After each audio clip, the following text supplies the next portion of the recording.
Right, good morning, everybody. Thanks for joining us. It's my real great pleasure to introduce our speakers for today, and in line with the theme, I'm going to be extremely economical with my words and go straight into introducing Rob Hubbard and Tess Robinson for a wonderful session on sustainability. Be prepared to get involved. There's conkers on the table. What are these nut jobs going to do to us? This hopefully will be quite an unusual session. I don't think you'll attend one quite like it today. Just to let you know a little bit about the format for it, my colleague Tess will begin by kind of setting the scene. So there'll be a bit of Tess kind of talking through some slides. But then quite quickly after that, we get into interaction and working together. So you'll be working on tables, you'll be working individually, you'll be buddying up.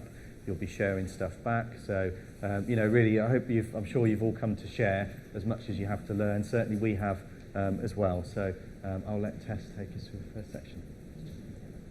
Oh yeah, I better put slides on, haven't I?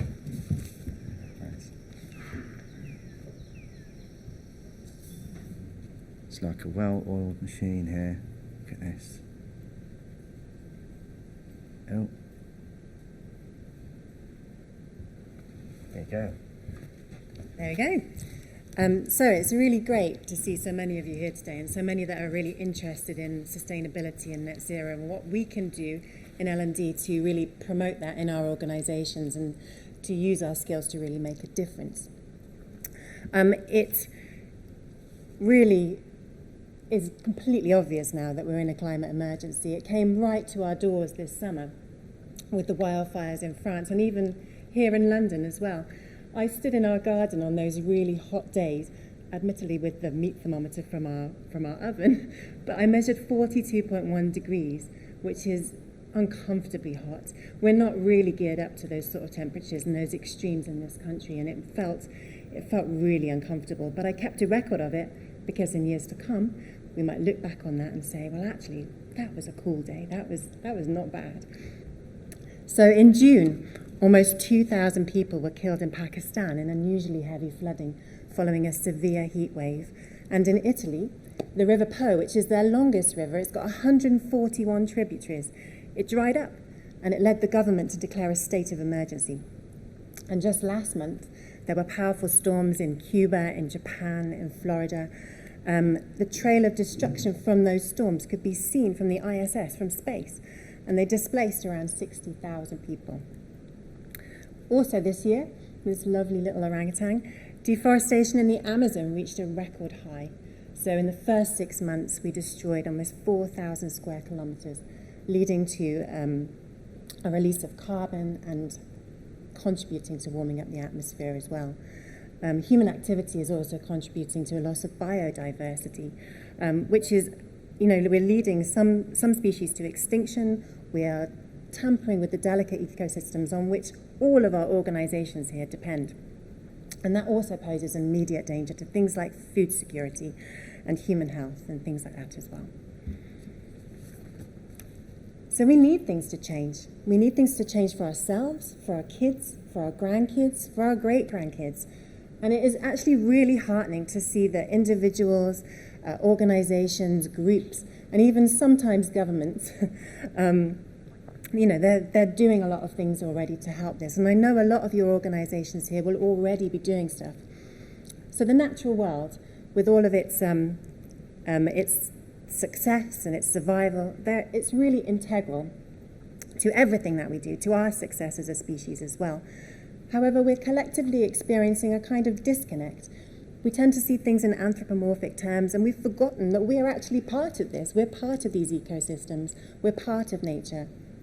And remembering that, I feel, is really key. And I've got this poem that I'd like to read to you. It's by a farmer from Kentucky. When despair for the world grows in me, and I wake in the night at the least sound, in fear of what my life and my children's lives may be, I go and lie down where the wood drake rests his beauty on the water, and the great heron feeds. I come into the peace of wild things who do not tax their lives with forethought of grief. I come into the presence of still water, and I feel above me the day-blind stars waiting with their light. For a time, I rest in the grace of the world, and I'm free. So when we see all those images of climate destruction that are constantly bombarded at us through media, it can feel really frightening. It's terrifying. The existential nature of what we're facing, it really it's really difficult to contemplate, and it can be overwhelming. So we would just like to take a minute now. If you feel comfortable, close your eyes. If you don't, you can watch the images on the screen. And we're just going to do a breathing exercise together. It's actually an NHS breathing exercise for stress, so it's a really good one to do if you're feeling a little bit overwhelmed. So you're going to just gently breathe in through your nose for a count of 3. 1, 2, 3. Just hold it for 2, and then breathe out through your mouth for a count of 3. And we're just going to do that just for a minute all together.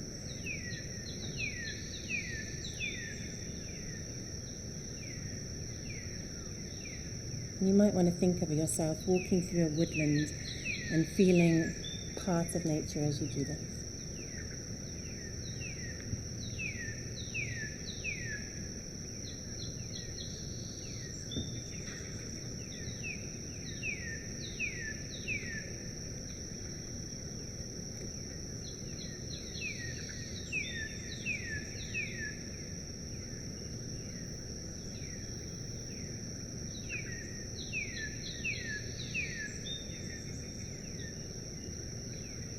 Okay, if you just do a last couple of breaths and just bring your consciousness back into the room.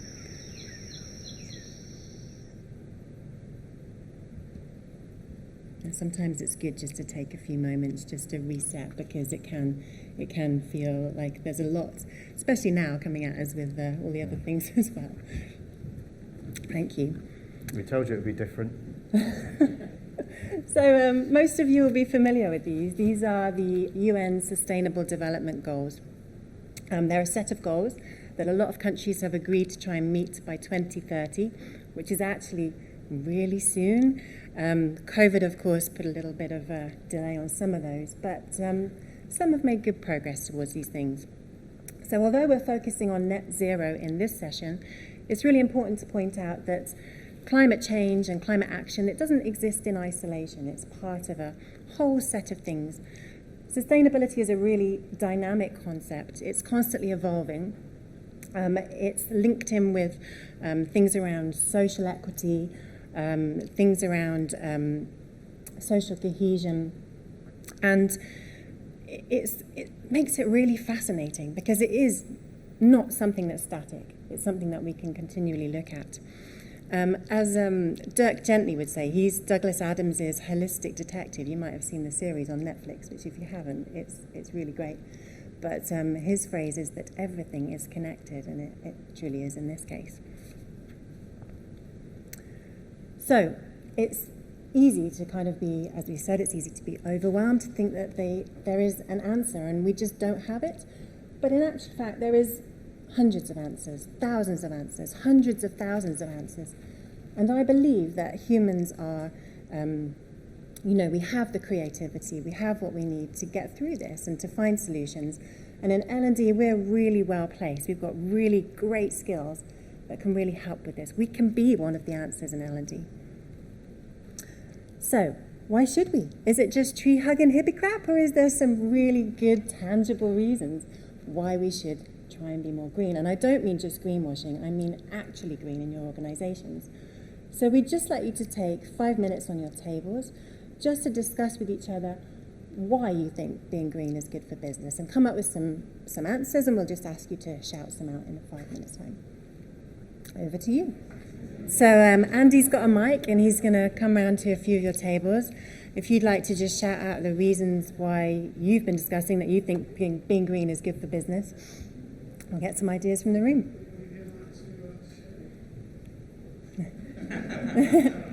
Apparently I've been nominated. So we said there's an obvious thing that reducing waste saves money. We also talked about recruitment and the fact that being green is so on the agenda now and so important to so many people that it will actually help us attract the kind of talent we want to, and certainly in upcoming and future generations. I think probably the tide is turning with older generations as well. I think we've probably talked about loads of other things. Can anybody remember any? No? Okay, well, so saving money and recruitment. Yeah. So what was the other? Yeah. Because, yes, so yeah, if it's harder to actually pay to be sending people around the world on jet airplanes and things like that, then actually finding a greener solution speaks to that agenda as well. Thank you. If you've got something that you would like to say, you can also stick your hand up and Andy will come round to you. This Or he'll just table pick were on very you. active, so I'm going to just make a decision here. Go on, Andy.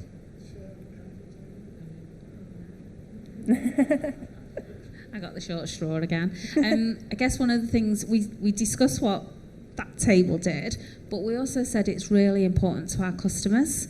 And actually, if you've not got good sustainable values now and talk about it and environmental policies, that actually it's damaging to business because people don't want to do business with you. Yeah. It's really crucial to them. So you've got to be really. Yeah, I think that's a really important point. That is, it is becoming increasingly important for the bottom line, which is the thing that businesses tend to listen to. Shareholders, yeah. Anybody else got anything that they'd like to add to that? I love how busy this table got after a little bit of prompting from Andy at the start. It's completely filled up. That's brilliant.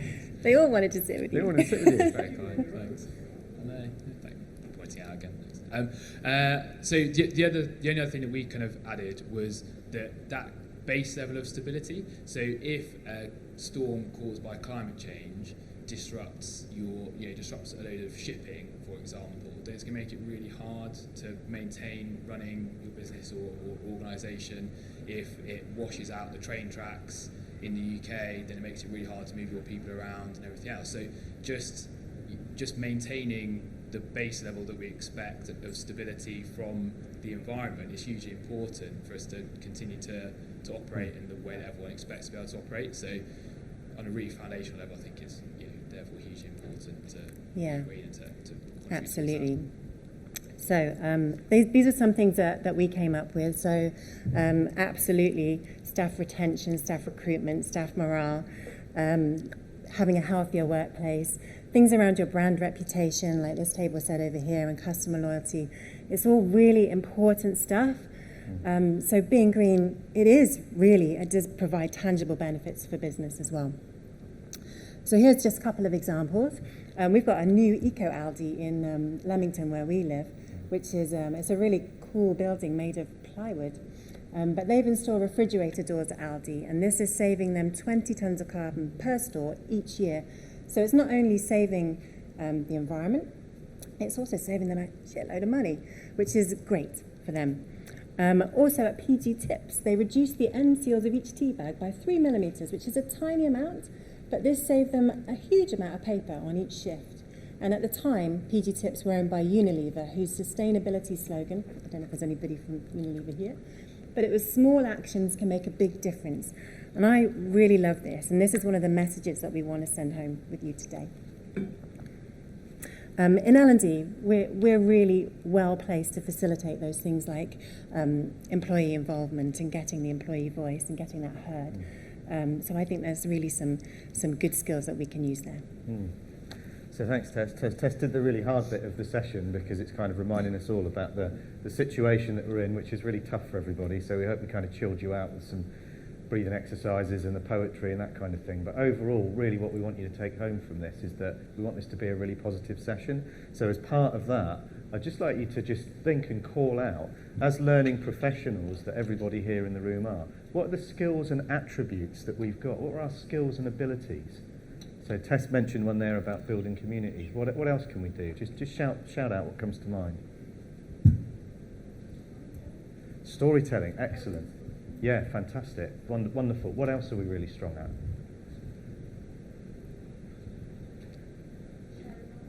Sharing knowledge again. Yeah, thank you. Yeah, very good. Excellent. Making stuff stick.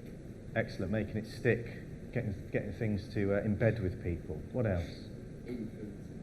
Influencing others. I mean, that is increasingly important and an incredibly powerful thing to be able to do, and that we are able to do at scale as well. What else comes to mind? Design. So designing solutions to things using the within the constraints that we've got that bring about change within our organisations. Excellent. What else? Communication, absolutely. We sort of tend to forget that communication is such a big part of learning. So, I mean, if we just move on to the next one, Tess, there's a few things that we thought about. You captured loads of those already. And I think the really important thing about, we're here at a Learning Technologies Conference.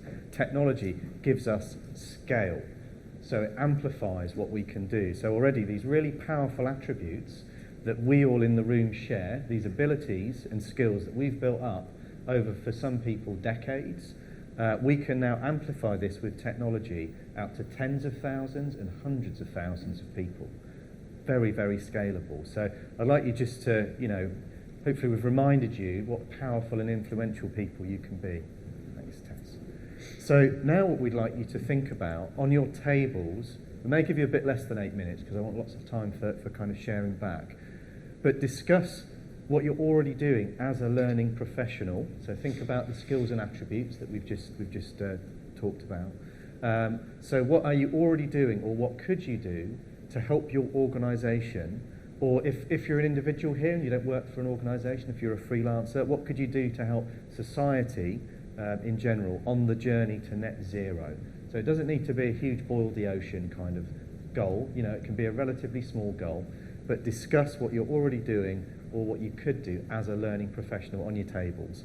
So we're going to get you to think about that for a few minutes, and then we'll get you to share back again, please. Cool, so I've been going around and earwigging. I can hear some really interesting ideas coming up. So Andy, would you be able to rove round and let's just hear back from some of the tables, perhaps the ones you didn't pick on before. Hear back from them.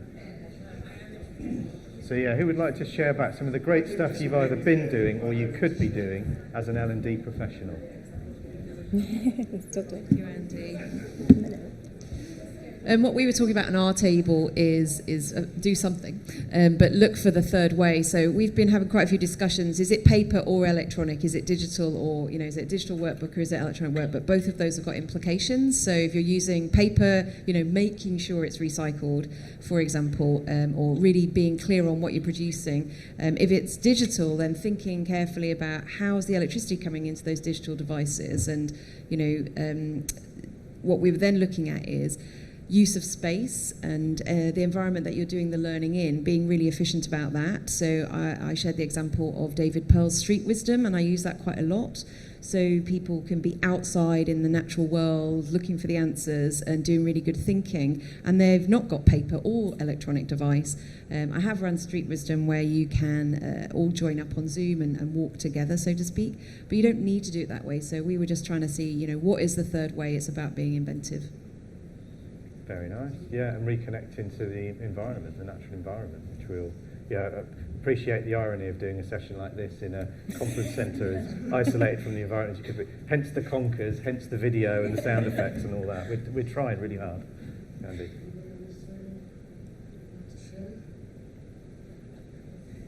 Come on, you can't all be bashful.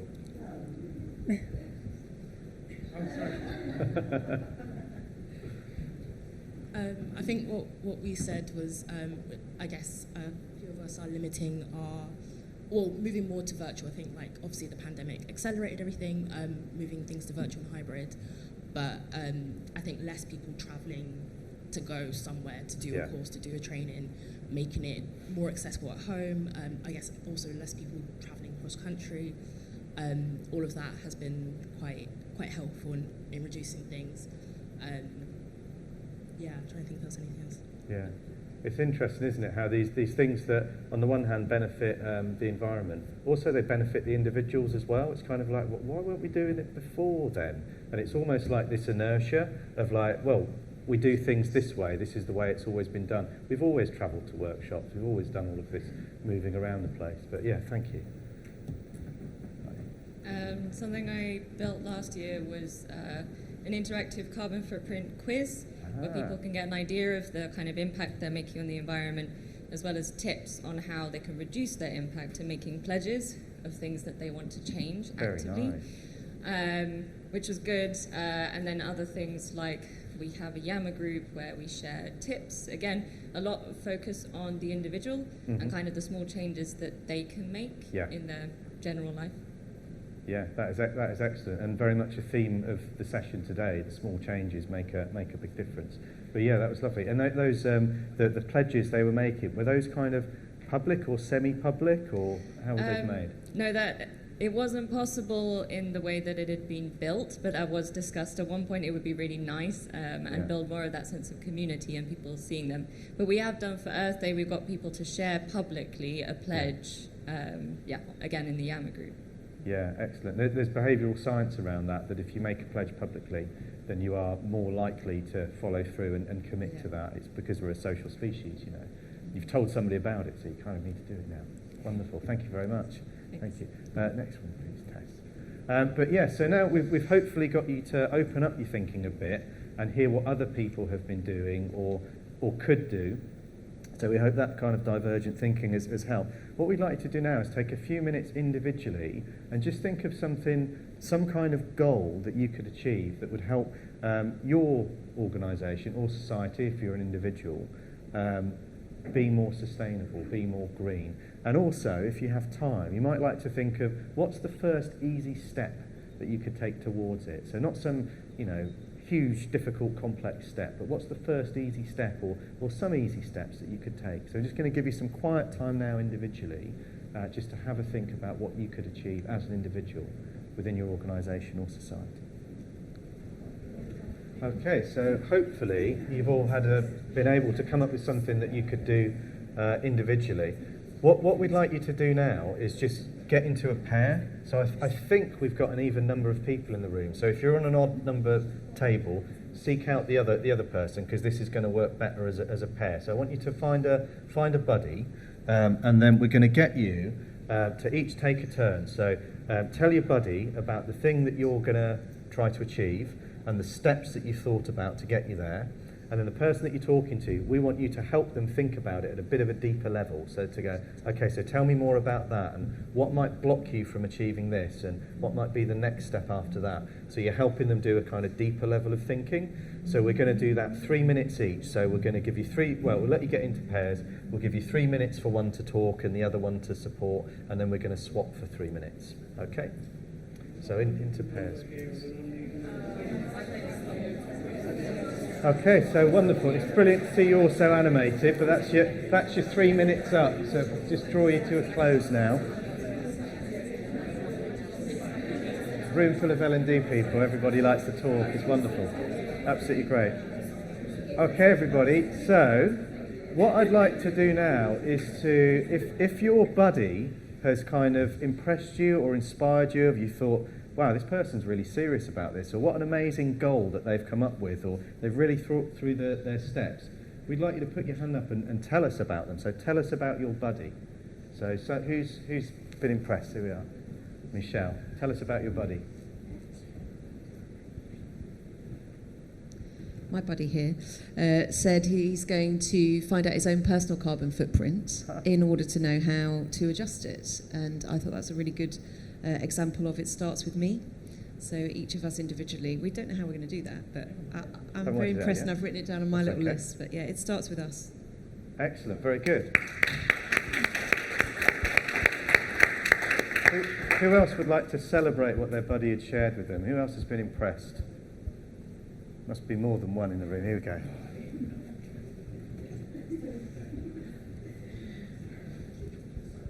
So this wasn't from my buddy, but it was something that I learned recently from a friend. So and I thought it was really good, so I thought I'd share it. So every time that she makes a sort of positive environmental choice about taking her own coffee cup or doing little things like cycling to work instead of getting the bus and things like that, she sort of makes a mental note of it, and when she's saved up enough and justifies it in her own head, she buys herself a little gift. And I thought that was a really nice thing to reward yourself for your own good behaviour, rather than everything always being like a sacrifice, or you could do more, and you can always do more, but you should also acknowledge it yourself that you're doing well.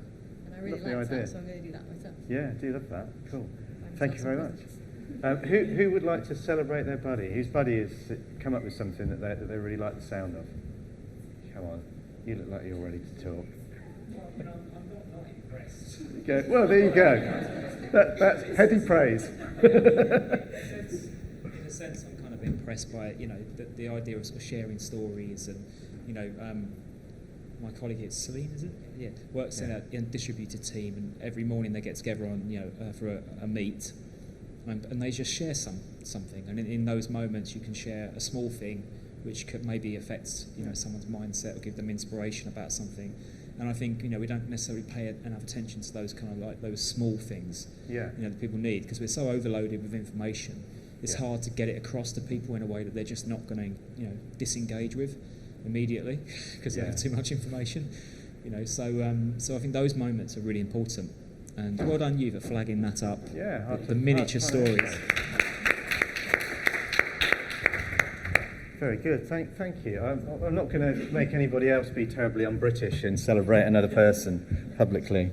But I was just going to ask you a question, and this isn't like, hey everybody, let's get up, it's like group hug time and get all high-fivey about it. But just have a think about your goal and just get a sense of how serious you are about not necessarily achieving the whole goal, but taking that first easy step that you said that you would take.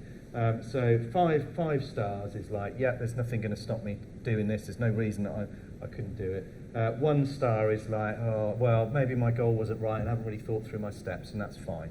So, who would put their hand up and say that they were a 1? Probably nobody. What about a 2? We've got any 2s? And you don't all have to be 5s. This isn't like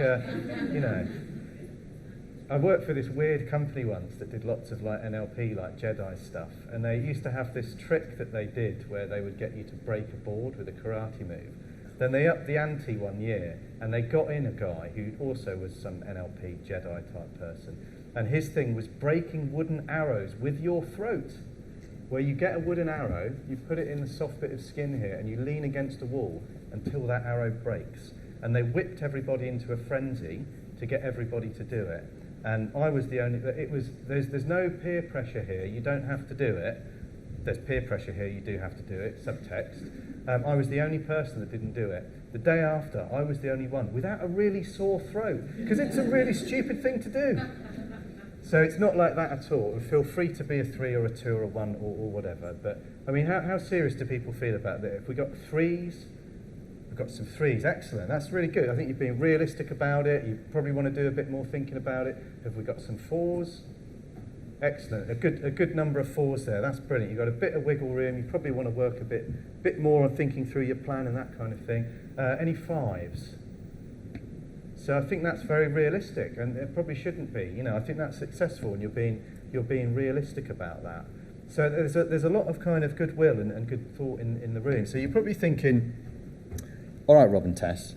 Oh, that was the other thing, before I move on to that, is optionally, you might like to connect on LinkedIn with your buddy and ask them just to remind you in a couple of weeks, hey, we had that conversation in that weird session with that weird couple that made us do all that weird stuff about taking that action, and you asked me to check in with you 2 weeks later. How's it gone? Have you managed to take that action? Has something blocked you? So optionally, feel free to do that. You might choose to ask somebody else that you trust, somebody that you know, just to kind of, check in with you. You could even we'll share our details at the end. You could ask Tess or I to do it. Entirely optional. So you'll probably say, look, Rob and Tess, so you've had a really easy ride on this session. You've basically got us to do all the work and thinking. The audience, we've provided all of the content. What have you done? What are you doing? What is your goal, and what is your step that you're taking? Well, you're all part of it. So hence the reason for the horse chestnuts. If you don't know these, referred to as conkers, horse chestnuts, very seasonal. We find them fall from the wonderful, huge, impressive horse chestnut trees.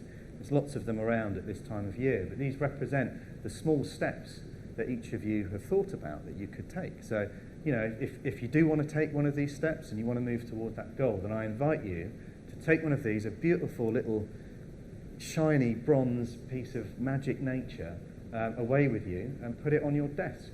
And you can have it there. It's a tactile thing to remind you of that small first step that you were thinking of taking. So, what are Tess and I doing? What's our goal, and what have we been trying to do? So what we're trying to do is get this conversation going, and it's wonderful to see so many of you here and see you roll your metaphorical sleeves up and talk to each other and share back and share your ideas for what you could do and all the great stuff that you are doing. And this is what we've been doing. So we've had the scope to work with you today over an hour. We didn't know who was coming. We probably won't have a great deal of contact with you afterwards. But we tried to use some of our experience in communication, in engagement, in learning, in behaviour change to hopefully make it a little bit more likely that you might go and make one of those changes. Because as we saw earlier, everybody in this room is actually really powerful because of the skills that you have as an L&D professional. The organisations that you work within could also do a huge amount to reduce their impact on the environment and improve things socially for all of humanity. If you're able to take those steps and start that conversation and get involved with your heads of sustainability, your ESG teams and so forth. So what did we do today? So we first off, Tess thankfully reminded us of the cost to people and planet, but also the benefits to the business. There's a lot of really positive reasons we should do this, and it's a criticism of those that campaign for green issues, that it's all about the bad, it's all about the away from motivation, because it's so obvious and it's everywhere and we see it in the news all the time. But I think what we need to focus more on is all of the positive stuff that we get from it, how it's better for all of us, for our health, for our pockets, for our families, for our friends, for our societies. This all helps. We've reminded you of that. Next, we did an activity to help to remind you of what a powerful change maker you all are because of the skills and abilities that you have, because of the profession that you have chosen. So all of those things, communicate, engage, influence, educate, behaviour change, all of those wonderful things that we can do. We then got you to work in groups and share what you're already doing, what you could do. So the idea there was divergent thinking. We're getting you to kind of open up and think more about this stuff, be inspired from other people on your tables, be inspired from other people from the group, and help broaden your thinking. And we then use convergent thinking to get you to focus more individually on something realistic and achievable that you could do as an individual, hence that quiet time working on your own in the session.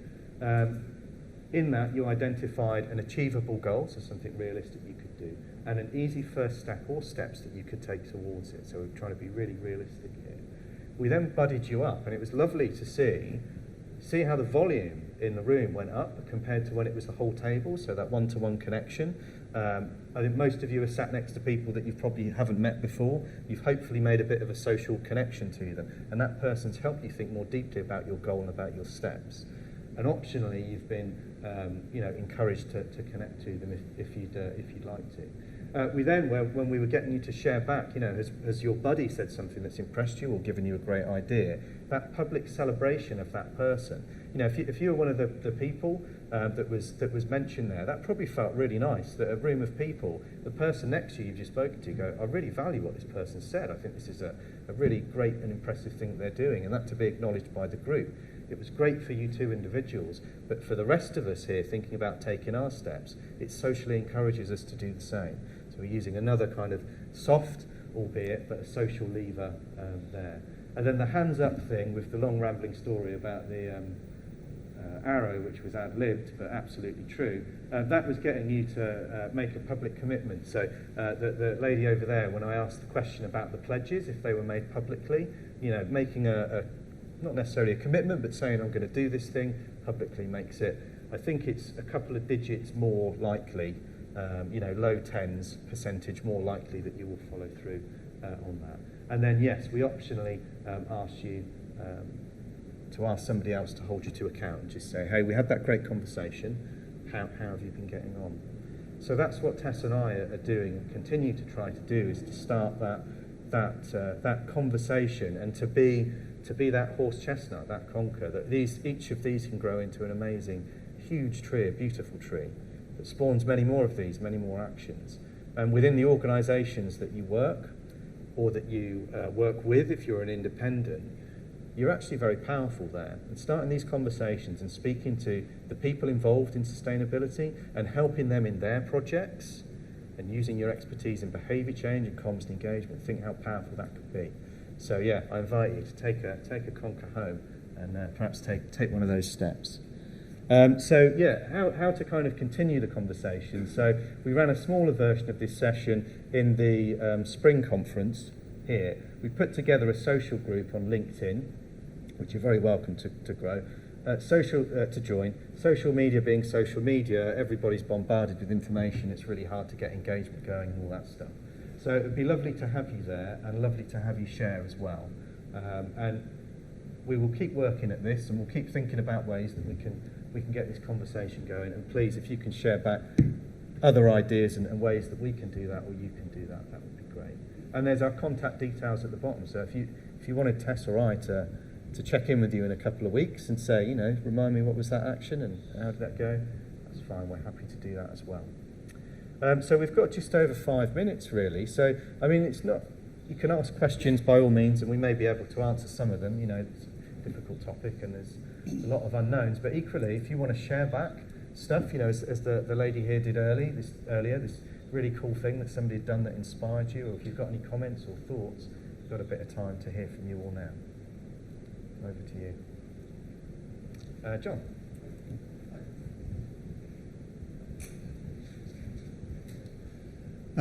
I run a podcast called Arrant Self-Promotion here, the Learning Hack Podcast.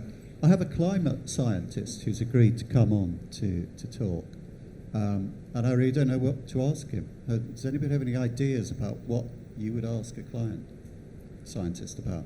A climate scientist. A climate scientist. Climate scientist. Yeah, part of the IPCC. Okay, what an awesome. How depressing do you want the podcast to be? Probably the first question. Yeah, I mean, not that I know lots and lots of scientists, and I've spoken to loads of them, but I think we're moving into the point now where addressing the climate challenges that we have. We can't just do it through behaviour and legislation. It's becoming an engineering problem. And this is a conversation that nobody really wanted to have, because when you start talking about carbon capture or putting sulfur dioxide up into the stratosphere so that we drop parts of the planet a couple of degrees lower, you know, this is what volcanoes do when they erupt with ash. The sulfur dioxide goes up there, and it's completely harmless. It basically acts like a sunshade, and then over the course of a couple of years, it breaks down and just falls to the earth as rain. However, you have to get all the stuff up there. So there's a lot of thought going around about solving this stuff with engineering problems. However, that then feels like a get-out-of-jail-free card for the people that are just ruining the planet and, you know, doing all the things they shouldn't, just to carry on as they were. So maybe questioning them around that sort of balance between, you know, it's moving into becoming, there need to be technological solutions here. It's not just legislatory. It's not just through, you know, behavioural changes. That would be interesting. But maybe given your audience, John, maybe what are the things specifically, beyond the blindingly obvious, that big business can do and that industry can do? That would be interesting. The other thing is, you know, the tyranny of the shareholder, you know, where you have shareholders in big businesses and all they're interested is making their money back. And of course that drives all of the wrong behaviours. So, you know, talking to them about, I suppose it's outside the remit of science really, it's getting into economics, but, you know, what kind of model or models could replace that? You know, we know there are ethical investors. How ethical they are, I don't know. If they would be prepared to make a loss on an investment if it was doing a lot of social good. But yeah, what ideas do you have as well? What else could John ask a climate scientist? I was going to suggest something more around what they know that has begun grassroots and has then become and had a much larger impact, because I think the things that we're talking about are going to start relatively grassroots, right? It's about having the conversations and helping people understand and starting the journey. So as big businesses and being potentially within big businesses ourselves, we have that power to start something grassroots. We don't necessarily immediately have the power to start something hugely, immediately impactful for lots of people. So I think that would be, something I would be quite interested to hear. Any other thoughts or comments or things to add from you all? or anything to inspire us, or something, a change that somebody that you know has made. Or you're all just hungry and ready for lunch. So I hope that's been, it's a difficult topic for us all to talk about because it's hugely emotive and we're bombarded with images and media of this all the time. But I hope this has felt overall like a positive session and something that's given you something that you can tangibly do, and maybe grow these into those great big trees. But thank you all for being so involved and so up for it. Thank you.